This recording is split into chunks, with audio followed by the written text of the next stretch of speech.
views and opinions expressed in this program are those of the participants and do not necessarily reflect the views of BronxNet or the program underwriters. Everyone, and welcome to Open BxRx Remote, brought to you from my living workspace, Chowry Executive Suite. I'm Rhina Valentin, your host, Café con Leche, every Friday. Here's what's coming up in today's show. Leading things off, we'll speak to Tita, one of the Bronx's most witty animated personalities, about some of the best places to visit in the Bronx this summer season. After that, we'll learn the significance behind the Criminal Queerness Festival as we continue to celebrate Pride Month. And then we'll hear about Hero Dads, a new program empowering fathers in the Bronx to achieve family and financial success. Later on in the show, Bobby C brings us an up-to-date with the latest headlines in the world of sports. And lastly, singer and songwriter Juana Luna joins the show as this week's Open Artist Spotlight to discuss her upcoming album in collaboration with the New York Philharmonic. Plus, she performs at the end of the show. You don't want to miss it. So sit back y prepárate. All this and more is headed your way. Now we are officially open.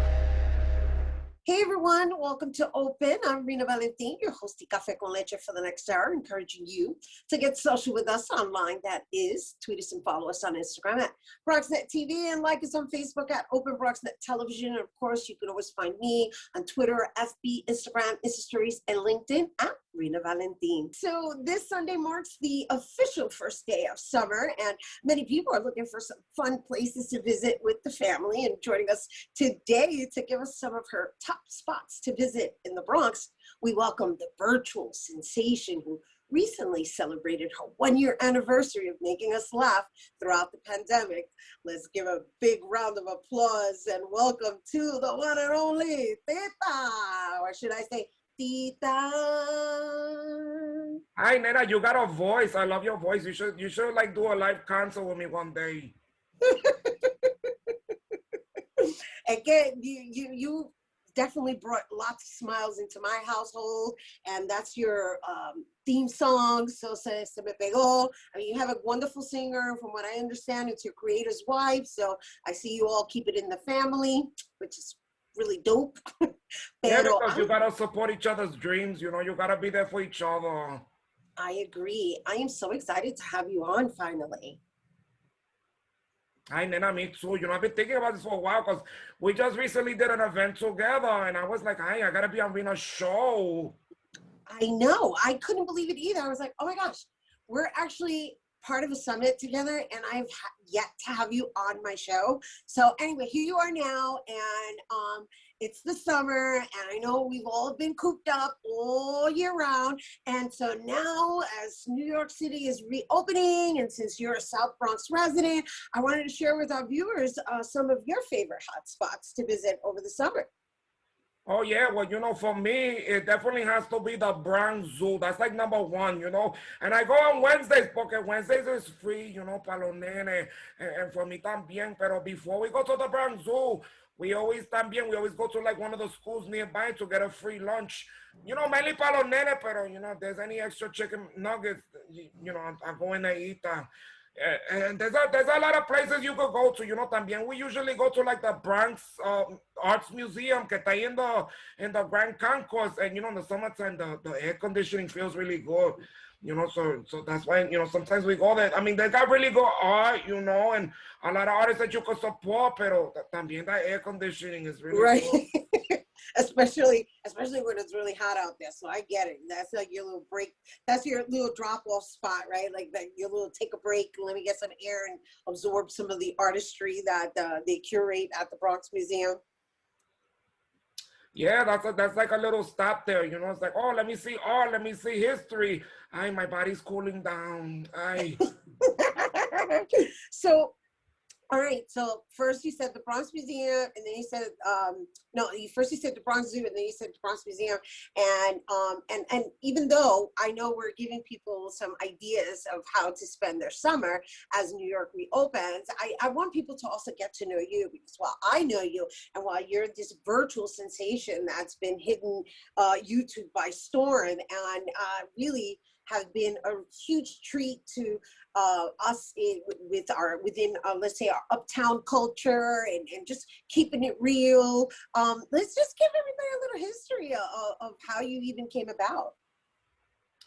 Yeah, well, you know, the truth is que Victor Cruz, the creator, you know, he already had my voice stored away, you know, for years. And sometimes I would talk to people like, you know, I would call them and do like prank phone calls. I would mess like with friends and stuff like that. Pero in the top of, you know, the pandemic, he was like, maybe I could give her a body. And I was like, thank God, because I was tired of just living in his brain and his mouth, you know. So he gave me a body and a life. And on May 9th, 2020, I premiered my first episode on YouTube. Fíjate. I love it. I love it. And I love the storytelling style that you present as well. I mean, you've done like kids storytelling. I don't necessarily know if it's for every kid, because you keep it real. Like I said, I want to say you represent the urban uptown culture, which I really appreciate. And so, all right, so your voice, your body was added to your voice in May of 2020, and you took YouTube by storm. And even though I'm talking about your children's storytelling, there's other factors. I mean, I love how you've been able to also somehow combine real life into your animation. How many episodes do you have now? Well, right now I have like I have like 21 episodes. Wow. And there's even like some special stuff up there. You know, when I did some news programs, I did like some interviews and like, you know, some little short stuff that is outside of the show. Y tú sabes que, you know, it's interesting that you talked about the kids' stories, but you know what I realized when I was reading those stories? Es que those stories, they're really dark. Oh my God, like they're not really for kids. When you really, if you read the originals, they're not for kids. They're always talking about like, you know, like, you know, abandoning children and eating children. I mean, it's really like kind of sick. I know, even lullabies, if you think about it, right? London Bridge is falling down. Like, how is that soothing to fall asleep to? Yeah, that's like not tragic. Like, I wanted to go to sleep, but now you just like added that visual to my brain and I can't sleep. Can I stay with you, Mom? Exactly. So where do you see yourself spending this summer? Hi, Nana, you know what? There's the Bronx Zoo, you know, there's the Bronx Museum. Sometimes there's Fordham Road, right? The neighborhood mall. Pero I'm gonna be over at Orchard Beach because, you know, they're gonna, you know, they have the free concerts and that's, you know, that's our, how can I say, you know, that's our, you know, that's our beach. That's what That's called the Bronx Riviera. The word you're looking for is the Bronx Riviera. That's what I was trying to remember, the Bronx Riviera. You know, since I was a kid, that's where we used to go, and I'm looking forward to that this year, bendito. And so what about your episodes? Are you going to be recording your experiences, or are you going to like just really be in the moment of celebrating the summer and being outside with people? No, there's probably gonna be maybe an episode that captures one of my outings to Orchard Beach because I haven't done that yet. And you're gonna get to see like my bathing suit, but I'm not gonna show you too much carne because that, you know, use your own imagination. Well, you know, there's, you know, a lot of questionable bathing suits when it comes to strolling the boardwalk of Orchard Beach. Listen, I'm not into like two pieces. You gotta keep it real. If you're not for a two piece, don't put on a two piece where you're showing too much carne. You could keep it in one piece and just keep it together. You could even you could throw a fire underneath that bathing suit and nobody will know.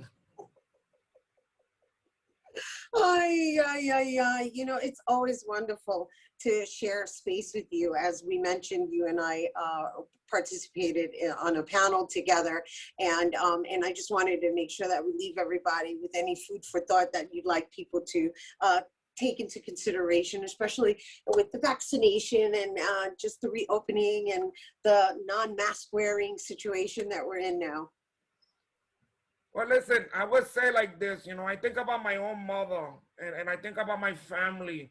And that's why I got vaccinated, because I'm like, I don't want to hurt nobody. What if I have, the COVID and I'm getting people sick? So you got to be careful, and even if you got the vaccination, throw on a mask, And I know that now with science, they found out that, you could be outside without the mask as long as you've been vaccinated.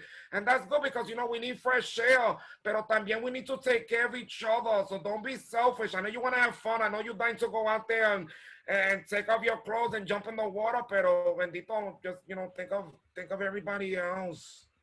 I hear you, and I appreciate those words of wisdom and consideration. And we do have to go, but I gotta say it's been a pleasure having you. And I'm pulling out my cups because you see, I'm a super fan, Tita. I'm a super fan.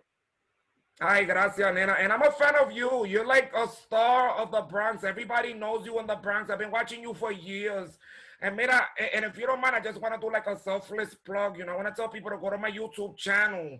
Go to my YouTube. You can literally just type in the name Tita in the search box and I'm going to pop up. So you don't have to worry about typing in an address. But if you really want it, should I give the long address? I mean, it's not that long, just. Well, I know, but even if they just go to YouTube and type up Tita. If they just type in my name, you'll find it. So, just go there. Pero mira, more importantly, I'm really humbled to be here on your show. Keep doing what you're doing because you are helping a lot of people with having your platform. And you do that in person and on your show. So, pa'lante, nena.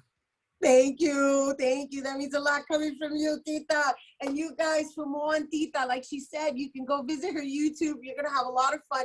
And if you're interested in her merchandise, which obviously I am, you can visit titasworld.com. All right, we have to take a quick break, but when we return, we're going to hear all about a theater festival celebrating the LGBTQ community. Don't go anywhere.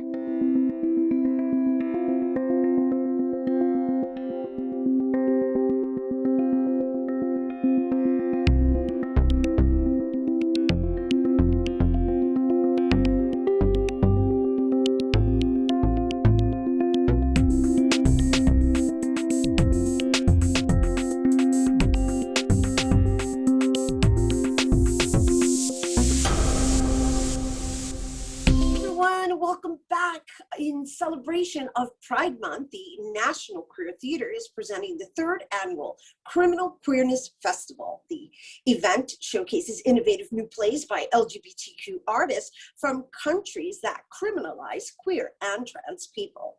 Joining us to discuss this year's festival, please welcome founder and artistic director Adam Otses Rubin and actors Nur Hamdi and Jose Useche. Hello and welcome. Hi, thanks for having us. Well, thanks for being here with us. Happy Pride Month. Happy Pride. Yeah, I see you got your flags there, standing nice, tall, and proud. And so let's talk about this festival in its third year and how you've actually acclimated to the reopening of New York and moving forward. Yeah, absolutely. So we started the festival in 2019 indoors at IRT Theater on Christopher Street, right next to the Stonewall Inn.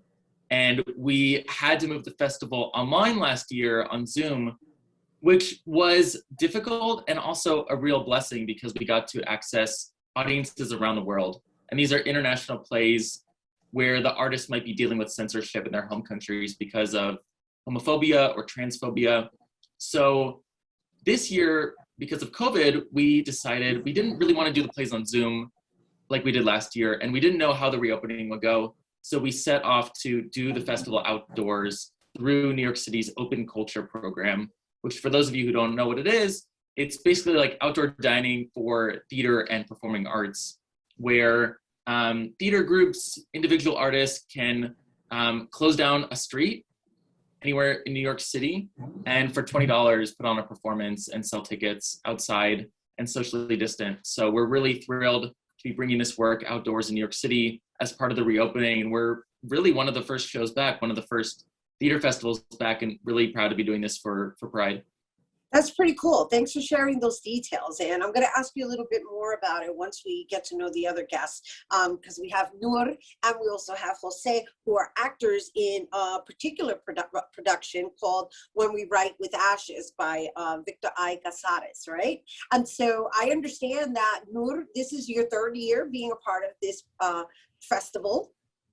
Yeah, it is. I was really lucky to be part of the first iteration of the festival. That was a play called Drowning in Cairo by Adam Eshref. It was a really great play. And as Adam said, that being like the first year, it was really exciting to bring life to these stories that typically couldn't go up in the countries where these playwrights are from. And then last year with the plays all being on Zoom, just like Adam said, like it was so nice to be able to reach an audience around the world, which was astonishing really, because I remember doing the play last year and seeing in the chat box like people typing in like where they were tuning in from, and that was just so magical, so incredible, you know. And then for it to just kind of come full circle this year and being performed in front of the United Nations is kind of surreal in this way. I'm really, you know, I'm just really proud of the work that queer theater has been doing and the work that all of the artists involved have been coming together to like showcase here. It's really exciting. It is exciting, and thanks for mentioning the United Nations as well, because I know you're also performing at Lincoln Center, but we're going to get into that because that's Adam's department, and I want to get to know Jose a little bit too. And you know what I love about what I'm looking at right now is that not only are we celebrating, you know, inclusivity and diversity, you know, as far as celebrating Pride, but we're also doing it from a multicultural perspective as well. So let's talk about that, Jose. Yeah, so this is my first year with the festival, and I find that the work that I always respond to most and that I'm most excited by are work by LGBTQ and BIPOC folks. And so when Victor and Adam reached out, it was the perfect opportunity. Well, one, because it's a two-person show, and so I got to really, but also because everyone in the room is brown or queer, and the values of the company align so closely with my own, both as a performer and as a person. And so you're completely right that it is diverse in terms of gender experiences, sexual experiences, but also in terms of cultural experience. And so, in just reading a synopsis of the play that we're talking about, When We Write with Ashes, I noticed that one of the characters is a Muslim boyfriend. And so, again, it's just like bringing in this diversity within this community in just kind of normalizing everything, you know? And then there's the perspective of it being somewhat related to a funeral experience. So there's all this depth to it as well, in just our human experience. And this is just me reading the synopsis that was provided. And so, Adam, how do you choose the productions, and what is the message that you are trying to get out there? Yeah, absolutely. We put out an open call every year for new plays from artists who may be experiencing criminalization or censorship in their home countries. And we get plays from all over the world in multiple languages, from multiple cultures, of different experiences. And we put together a committee of artists, both American and also international immigrant, to help choose the plays, both based on the writer's experience of queerness in their home country, but also in terms of the craft of the play and making sure we're putting on not only meaningful work, but also really great theater that audiences are really going to respond to. Because part of the mission of the festival is to educate audiences about the issue of LGBTQ criminalization. But we don't feel like lecturing people is actually an effective way to share that information or to get people active about this issue. We find that entertaining people, comedy, drama, catharsis, like those key elements of theater and art are actually what is meaningful in terms of people taking action in their daily lives to get more politically active, to care about this issue, because there are competing interests in the LGBTQ community of what issues are important and whether Pride should be a celebration, a parade, or whether it should be a protest. And I think you can probably tell from the work we're doing that we're in the latter camp, and that Pride needs to be a protest, and that we still have a long way to go in terms of fighting for queer rights around the world. Well, just in general, right? Speaking as a person of color, that component is like another layer on top of it. So that's why I keep bringing it up, because it's lovely to see that even the difference in whatever religious references and or choice of practice and of course cultural backgrounds and just bringing it together. That's the beauty of being in New York. So I'm just curious to know if Nur and Jose are activists in your daily lives. Yes, absolutely. As an Arab American and as a Muslim American, it's kind of my duty to be an activist, not only for my people, but for anybody who's, had to leave their home countries to come here, only to find that being here is not always sunshine and rainbows. You know what I mean? And I think it is, like I said, I have to carry that burden and that duty and do what I can to make those issues come to light and to bring awareness to those things. Absolutely. Be a Stanford. And Jose, and you're from? Yes, my family is Peruvian and Colombian. I'm first generation, but I certainly identify as an activist. One, just because of my lived experience as a Latino queer man, and there's no way to kind of come out of that unscathed or to come out of that without knowing that marginalization exists. But also I have a very strong nonprofit communications background. And so a lot of the work that I do in my day-to-day as my day job has to do with either political campaigns or uplifting marginalized voices. And one thing that you were talking about that I find to be especially important to me is bringing that lens of intersectionality to spaces that may think that it's only about one issue. Like if it's just about being undocumented or being an immigrant, that adding that element of queerness or adding that element of religious oppression and seeing how marginalization does not exist in a vacuum, and that in reality that there's so much crossover, and the more we can do to tell those stories, the better our world can be and the more educated people can be. Absolutely. From a place of just dealing with each other as human beings, really, is what we're discussing. So before we go, because we got to wrap up, Adam, I know that there's a performance going on in front of the United Nations, and you also have a partnership with Lincoln Center as well. Yeah, so the Criminal Queerness Festival is from June 22nd to 26th. And within that, we have performances happening all through the week near the United Nations, outdoors, socially distant on the street. And we have two special performances at Lincoln Center Restart Stages, which is right outside of Lincoln Center Theater. And those are going to be June 24th and 25th. For these guys, it's June 24th for When We Write With Ashes. And then on June 25th at 7 p.m., we have Dima Mikhail Mata from Lebanon performing This Is Not a Memorized Script, This Is a Well-Rehearsed Story, which is a really beautiful one-woman show. So we're excited to have people in both places, both on the street and then all the way uptown on the big stage at Lincoln Center. Wonderful. And of course, people can go to the website to get tickets, because we need you guys to support the arts, right? Absolutely.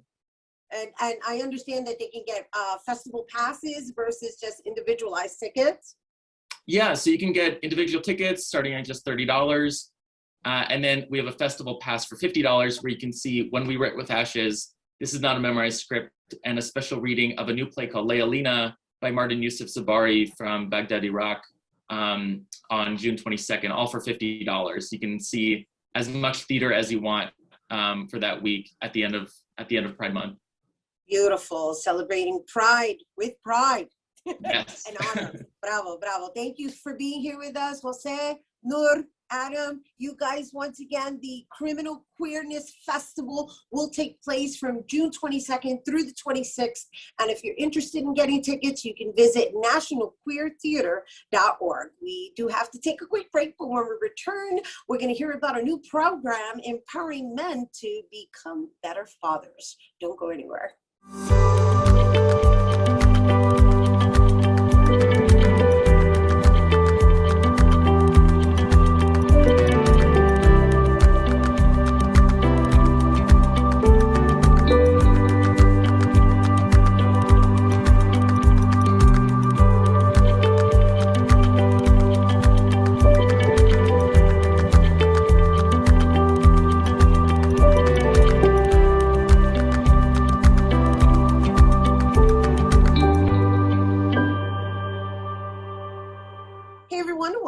back. The celebration of Father's Day is another reminder of the important roles a father plays in a child's life. Well, Hero Dads at Montefiore, in partnership with BronxWorks, is all about uplifting and empowering men to be the best father they can be for themselves and for their children. Joining us to tell us more, please welcome Hero Dads Associate Program Director, Dr. Moshe Muller, and BronxWorks Director of Employment Services, Dashana Hamid. Hello and welcome. Hi, thank you for having us. Well, Hi, thanks for having us. Oh, thank you for being here with us, and thank you for this wonderful service that is being offered. So let's talk about the program's, initiative. Sure thing. Moshe, you want to start? Sure. So Hero Dads actually is an acronym. So HERO stands for Healthy, Empowered, Resilient, and Open. And so we are here to provide the Bronx community with this phenomenal program that's free of charge. And so our goal is to provide dads with a space where they can feel healthy, and that's emotionally healthy, spiritually healthy, physically healthy, and financially healthy. They also can feel empowered as fathers, and that they have the abilities to parent to the best of their abilities. They can communicate well with their children and their co-parents or their partners, and they have the ability to make change in their lives and their community, and also resilient. So no matter where they have been in their lives, no matter if they had a father in the past, they didn't have a father, they are able to be resilient and move forward and be the best they can be. And lastly, open. And we have them to think about being open to new experiences, new ideas, to be open emotionally, and to be open for their children, and open to success in their lives. And so we provide a whole range of services. We have relationship and parenting workshops that are group-based, and so there they learn about how you can be a father. A lot of dads come in and they're like, I just don't know what to do. I want to be involved, I want to be active, I just don't know how to do it. And so this is a great opportunity for them to learn, maybe for the first time, how to be a great parent. And a lot of times they realize, oh wow, I can do a lot of these things. And then we also provide them with communication skills, and the skills that they learn here, they can be learned for and applied for their employment opportunities for their children. So whether they're speaking to their children, to their co-parents, their partners, their co-workers, or their employers, these skills are applied throughout their lives, and they push it into the community as well. And so, and then we also have a large focus on employment, because part of being a great dad and being a great parent is also being able to provide. And a lot of dads have that desire to provide financially for their parents, for their children. And Right. so therefore, we also provide services, vocational and financial workshops for them, and we provide different types of trainings as well, and career coaching and job development, so they can have a balance of both of that relationship and parenting piece and the financial stability piece as well. That's so awesome, all under one program. And that's a wonderful segue into Dashana, who is the Director of Employment Services at BronxWorks. And we can talk about the partnership with Montefiore, and then again, the role that you're playing in this based on everything that Dr. Muller just shared within the initiative. Absolutely. So BronxWorks has actually been doing this work for over 10 years. We've been doing fatherhood work in some capacity. And of course, as Dr. Muller mentioned, one important part of family stability is employment or financial stability. And so we we have a big team with job developers who are responsible for reaching out to the community, finding employment opportunities for dads who have lots of experience or none, dads who have been disconnected from the workforce for many different reasons that may make them feel less hopeful for the future. And our job is to help them to find the resources that will encourage them to kind of get back on track. We're also a financial empowerment center at our workforce development department. So we're able to help dads with financial coaching and counseling to make sure that when they are employed, that they're able to use that work to really set a foundation. One of the things that we talk a lot about is building generational wealth, and how do we stop working just to work and kind of to pay the bills. We want to establish careers. We want to make sure that dads who are maybe in our hardest hit communities, who are typically, kind of relegated to thinking that they shouldn't reach. And so we, again, want them to feel that empowerment and to feel open to learning more about how to do those things. So that's kind of where we are here. And as Dr. Moeller mentioned, we offer free vocational training certifications that will help dads to further their careers, things like OSHA trainings, which are necessary to work in the construction field, or security licenses to be in protective services.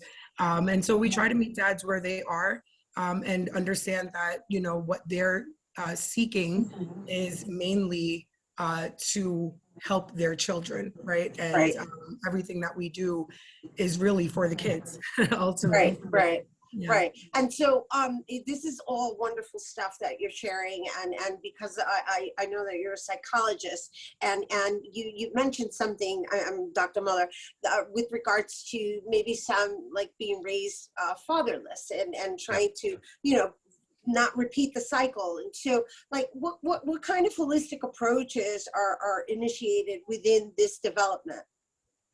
Yeah, that's a really, really great question, and it's so important because so many of our dads or men may have experienced that, and so I'm a dad myself. I have two kids, 8-year-old and a 6-year-old, and I have another one on the way. We're expecting in August. We're excited about that. So and fatherhood has been my passion ever since I had my first son, and I've conducted some research and doing a lot of work in cross-culturally in the fatherhood field. And so, what's so important for us to teach and give over to the community is that it's not necessarily the quantity of time that you spend with your children, it's the quality of time that you spend with your children. And that's what the research actually shows. So you can have a dad in a two-parent family household, but the dad is just there, not doing anything with the child, but there 24/7. Then you could have a dad who's not necessarily living with their child, but maybe see them on the weekends or a few hours, and they have great quality time with their child. That is going to do so much more for that child in the long run than having a dad who just doesn't do anything.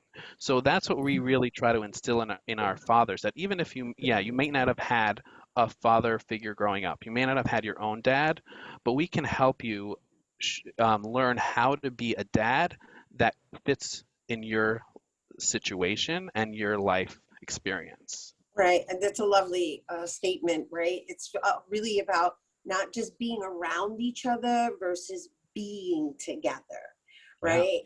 Yeah. And so before we go, Dashana, within this workshop, like, how do people qualify for it? And is it like a period of time? Like, is there a registration? And how do people even sign up for it? Sure. So there's a couple of different ways that dads can sign up for the program. You can visit montefiore.org/hero, or you can also text 917-886-2512 to get more information and start the intake process. The program runs for 4 weeks, but we offer services for 6 months and up to a year. In those 4 weeks, dads do relationship and parenting workshops. They also do employment workshops. We've covered a little bit of those topics and what we talk about there. Eligibility is basically dads that are 18 and over, who are either non-custodial, meaning that their child does not live in the house, or in joint custody of the child. The child themselves needs to be under the age of 24. And then the dad where it comes to income is either low income or underemployed, meaning that they're looking for better employment. And generally, the easy way to say that is if you're receiving public assistance or not working, you're generally eligible. But yes, those are the easy ways to sign up. All right, and my last question is there a limitation? Like, do you have a limited amount of seating, or I don't even know if that's the proper term because everything is being conducted We want, virtually now. we're open for everyone. We want everyone to come join. We have a large staff who we're able to accommodate. We also provide coaching sessions. So we have our parent coaching and we also have career coaching. So they get individualized attention as well. And we're a pretty unique fatherhood program where we have actually trained mental health professionals providing those parent coaching sessions. So if they see a need, a mental health issue or something, we get them extra services for that. And on the Bronx Work side, we have trained career coaches that could also really help them get to where they need to be in their career wise. Yeah. Wonderful. Well, thank you both for being with us, Deshauna, and I want to acknowledge you, Dr. Muller, for being such a proud papa and wishing you a happy Father's Day in advance. Thank you. And you Thank guys, you so much. you're welcome. I also want to share with you guys that on Monday, June 21st, from 10 a.m. to 11:30 a.m., Bronx Hero Dads is having an open house Father's Day celebration for current program dads and any interested dads. So if you're interested, be sure to visit montefiore.org/hero. All right, don't go anywhere because Bobby C's Weekly Sports Roundup is coming up next.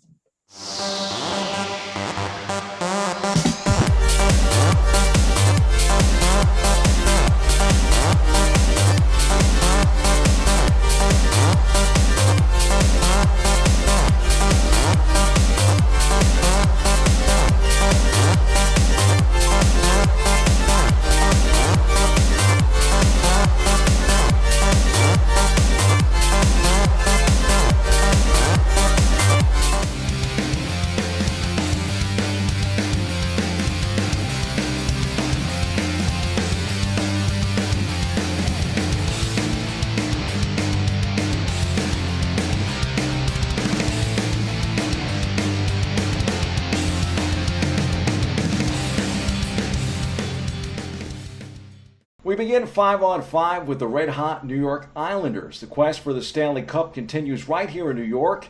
The Isles took care of Boston in 6 games last weekend and have started their conference finals series with Tampa Bay in the win column. Here's more from a huge series win over the rival Bruins. I think number one is just managing the puck.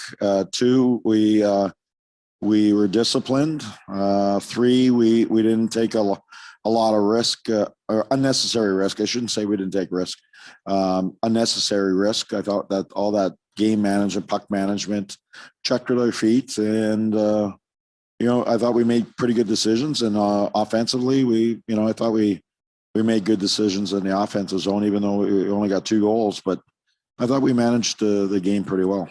Meantime, the Brooklyn Nets had a 2-0 series lead against Milwaukee, but the Bucks have shown their mettle in the conference semifinals, fighting back over the weekend to even things up in the series. We go back inside the locker room to catch up with head coach Steve Nash. Kai, x-rays were negative, but we'll have to see how it goes tomorrow in further tests and treatment. Obviously we lost a great player during the game, which was tough. We didn't play particularly well. Thought we had a pretty good start. Level dropped a little bit. They got going on some transition breakdowns. They started getting 3 balls going and some offensive rebounds, some 50-50s, and got a little separation before the half. And then we struggled in the second half. So, we missed him, obviously, but it was a big adjustment tonight to play without him and James. But that we've had that type of year. So we got to find a way to figure it out, to look at the tape and get better.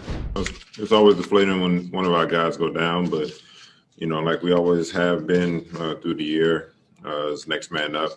And, they went on a run and we just couldn't bounce back. So, it's no excuses. It's, everybody's prepared. Everybody's ready. I'm just glad that it's, just sprain and nothing more. And hopefully, he can heal up in the next 48. How about a New York baseball update? The Mets are making first place look awfully good, while the Yankees dropped down to fourth place in the American League East over the weekend.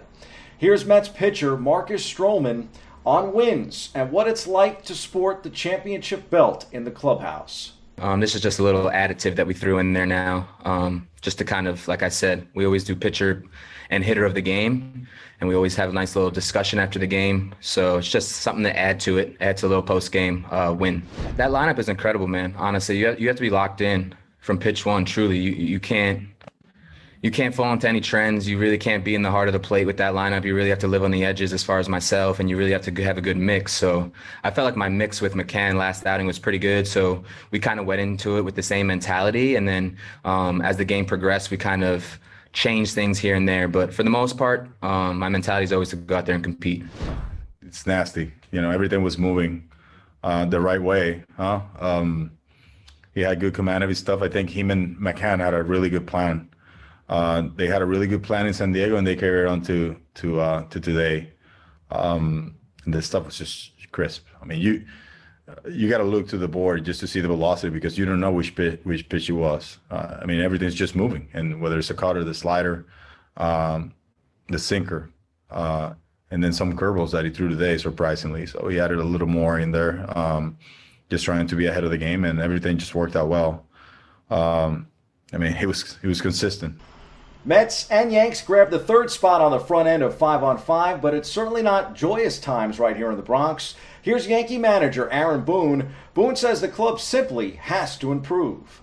Couple tough losses, obviously ending that game in Minnesota and scratching our way last night, but just not able to amount much against Nola, who took a lead and was on the attack and dictating counts right away. A lot of strike one. Had good stuff today, but we got to find a way to get better. We're going to find out what kind of character we're made of. We're clearly in the midst of incredibly tough times. We've faced it throughout this season, and we're going to find out what we're made of, and if we're the team we think we are. It gets no easier as we got to go to Buffalo and play an outstanding offensive club in Toronto, and we need to step it up. Period. On to some better news. One of the terrific stories that we chronicled during the pandemic received honors worth noting this morning. Rising Phoenix, the documentary about the Paralympic Games that was released on Netflix last August, has won 2 prestigious Sports Emmy Awards. The doc took home honors for Outstanding Long Sports Documentary and also Outstanding Music Direction. Congratulations to them. Congrats are also in order for the final spot here on the front end of 5-on-5. In case you missed it Saturday night on CBS Sports, our BronxNet cameras got a chance to take in the inaugural SRX race. The superstar racing experience did not disappoint at Stafford Motor Speedway in Connecticut. In fact, the first race was not won by a superstar. Not a shot at Doug Coby. The 6-time Modified Tour champion showed his stuff on Saturday night under the lights, besting a field that included co-creator of the series and racing legend Tony Stewart, as well as the newest winner of the Indy 500, Elio Castro Neves, and other former stars in racing like Paul Tracy, Willie T. Ribbs, Greg Biffle, Bill Elliott, and even current ones like Marco Andretti and Tony Kanaan. Here's more with the man who led 80 of the 100 laps in the main event. This is a special night for Stafford Motor Speedway and everybody who's a short track racer around the country, whether you're dirt or asphalt. To have these guys here, this amazing crowd at Stafford. I really want to thank everybody at SRX for doing this. These guys have been busting their butts, you guys in the shop. I know how hard you work to get these cars together, and I really appreciate everything you've done. Of course, Ray and Tony, George Pine, Sandy Montag, the Montag Group, everybody at CBS, the fans watching at home. Doug wasn't a household name entering the evening to most of the fans tuning into CBS to check out the new racing series. Coby was selected for the race because of his success at Stafford. He has over 30 wins and was invited to the race as part of the series' desire to include stars from the 6 local tracks on the SRX schedule to see how they stack up in equal cars to drivers who mainstream fans recognize. Pretty cool. There's the first 5. Here's the second 5 to watch out for on the sports landscape this weekend. Since we closed with SRX, we'll begin with a 2. The new series swings into Knoxville Raceway this Saturday night for the second date of 6 consecutive Saturday nights on the schedule. Iowa, here they come. From one bruising series to another, UFC Fight Night is this weekend on ESPN2. The promotion is coming off a super weekend this past weekend with Israel Adesanya defeating Marvin Vettori in their rematch to retain the middleweight title. That Leon Edwards and Nate Diaz fight was something else too. In MLS action, New York City FC will take on New England Saturday night at 7:30 p.m. at Red Bull Arena in New Jersey. NYCFC grabs the 3rd spot here on the back end of 5 on 5. That's 5 on 5. We hit the C-list for a salute to fathers on Father's Day weekend.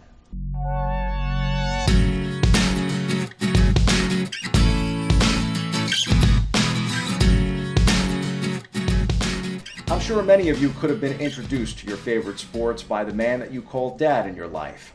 This Sunday we recognize fathers near and far and thank them not only for helping shape us, but also in helping to pass along traditions like sports.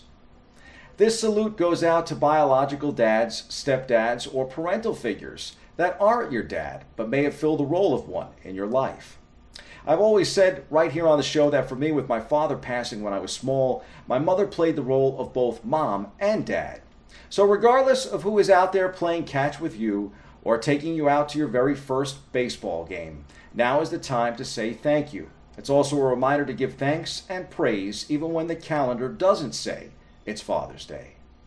That's why I'm so excited to share a great Father's Day tale this month on BronxNet as we welcome the son of the legend of the world's fastest Indian, John Monroe. John, now 87 years old, will join us from the other side of the world to share some amazing stories of his dad, the late, great Burt Monroe.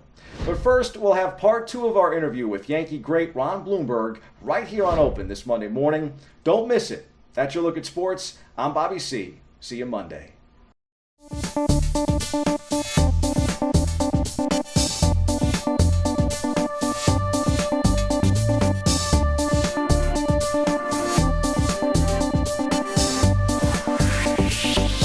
Welcome back.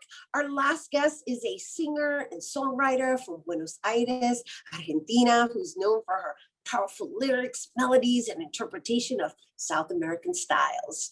Throughout her musical career, she's performed with some of the most notable South American musical figures, as well as the New York Philharmonics. Today, she joins us to tell us about her upcoming project this summer. Please welcome Juana Luna. Hi, Juana. Nice to see you again.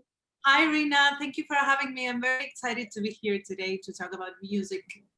Oh, we're so excited to have you. And I'm so excited to share this space with you again, because I actually got to experience you live at the Philharmonic's Bandwagon 2 presentation, in which we both shared the stage together in front of a live audience. What an experience. I'm still reminiscing about it. Me too. And it was so nice to finally perform with real people, right? To share the energy, the body energy. Again, it was really wonderful. Was that your first time being back on stage in front of an audience? It was actually the second time. That there was a very intimate concert like 3 weeks before that. And so this was the first time it was with a bigger audience. So it was very important. It was very important. Yeah. Yes, and it was a beautiful, beautiful presentation that you shared with Elisa Toro Frankie, and I know you always have your accompany a guitar by Federico Diaz, who's part of your band, and I want to just share with everyone, aside from the sultry voice that you have, the beauty of your presentations and how you are able to. In this particular presentation, it was fused with Philharmonic strings, and you educate people in the process without it being a lesson. And I love how you bring, let's say, Latino artists or singers or musicians into the forefront, into the States, where we wouldn't necessarily know about certain artists, and just humanizing people as well. I mean, there's just something about what you did. You had me mesmerized, and I want to share it with our viewers. Thank you so much, Rhina. Thank you for saying that. And you know, I I'm always very happy to share with anybody who wants to listen the music from South America, but really south, which is a place that often is not como que investigated because it's very far. And so there's so many songs and so many styles from Argentina and from Uruguay and from Chile and Paraguay, and there's so many songs that are beautiful, and for me it's an honor to bring them to this part of the world. So is it safe to say that your music is rooted in folklore? Yes, it is. Because I know you have different styles. I know that you're known to bossa nova, ¿verdad? And the Cuban bolero, and again, you know, I think what had me captivated was the fact that it was fused with this other sound. And I understand that you're actually going into the recording studio with the New York Philharmonic. Well, yes, it's actually so this concert that we created and that you saw. We created it together with them. It's basically, I chose some songs, some folk songs from Argentina, and also my new songs that are new, fresh out from the oven from quarantine. And they commissioned the arrangements, the string arrangements. And then there was also Elisa, the dancer, was part of all of this creation as well. So when we were done performing this concert, I said, like, you know, there's an album here. Everything is ready. So I asked the people at the Philharmonic if we could, you know, go to the recording studio with these arrangements, and they said yes. So this is going to happen very soon, and I can't wait to share it. I can't wait to share it.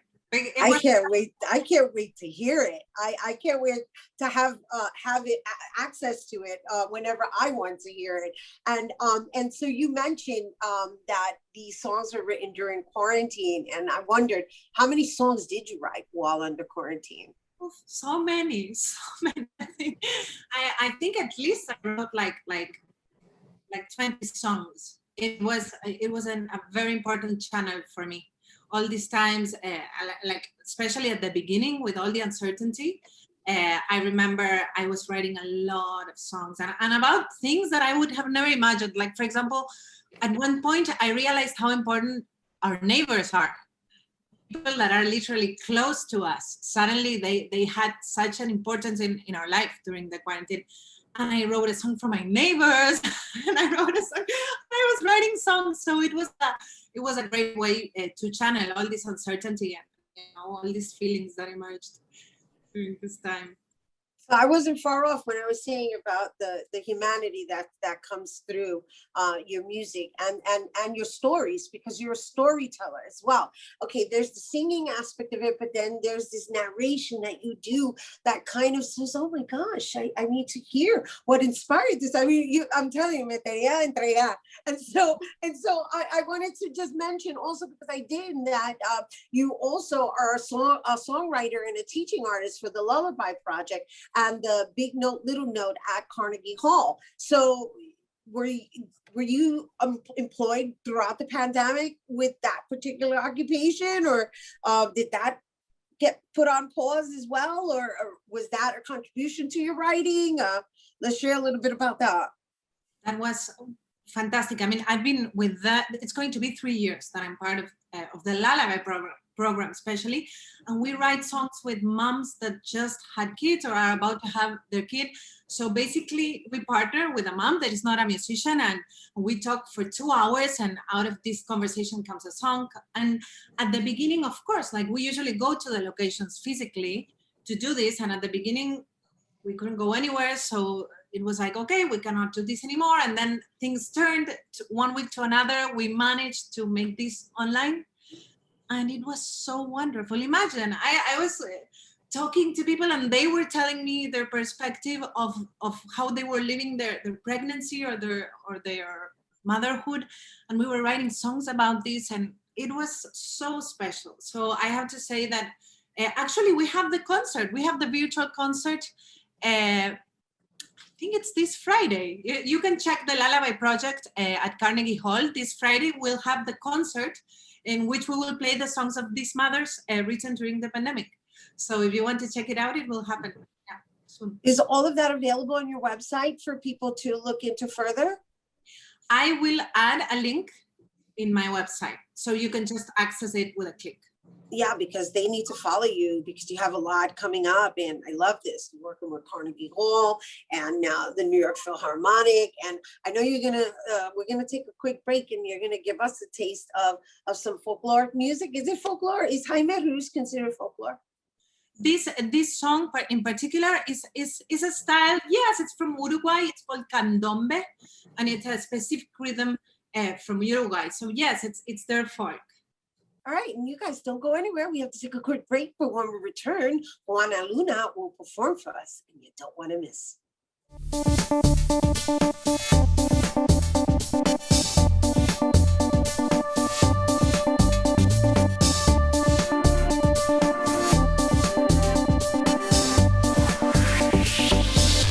Hey everyone, welcome back. Here now to perform Amándote by Jaime Rus. Please welcome Juana Luna. Algún día verás que me voy a morir, amándote, amándote, amándote. Algún día sabrás lo que ha sido vivir, amándote, amándote, amándote. Algún día verás que me voy a morir, amándote, amándote, amándote. Algún día sabrás lo que ha sido vivir, amándote, amándote, amándote. Y fue así que me dijo, no te enamores de nadie, no te enamores de nadie, me dijo, no te enamores de nadie, mi vida, mi amor. Y fue así que me dijo, no te enamores de nadie, no te enamores de nadie, me dijo, no te enamores de nadie.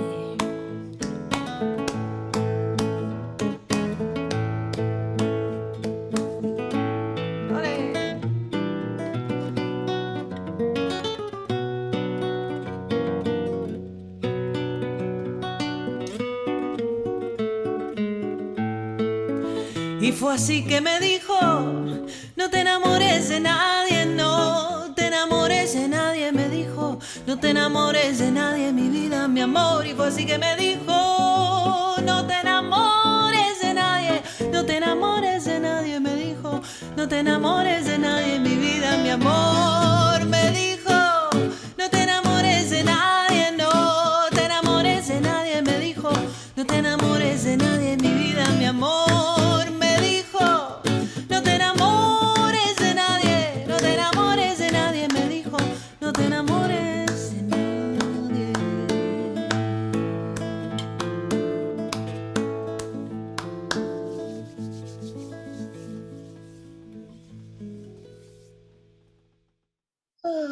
Isn't she dreamy? Juana Luna music can be found on all musical platforms and on her website, juanaluna.com. And be sure to follow her on Instagram at Juana Luna Music with a Q. Bueno, that is our show today, mi gente. Thanks to all our guests for coming through, and to you, our viewers, for tuning in. If you missed any part of this show, you can check out the recap cast tonight and 24 hours a day at BronxNet.tv. I'm Rhina Valentin, and from all of us here at Open, may the universe provide paz, prosperity, y amor. Happy Pride Month, everyone. Yes.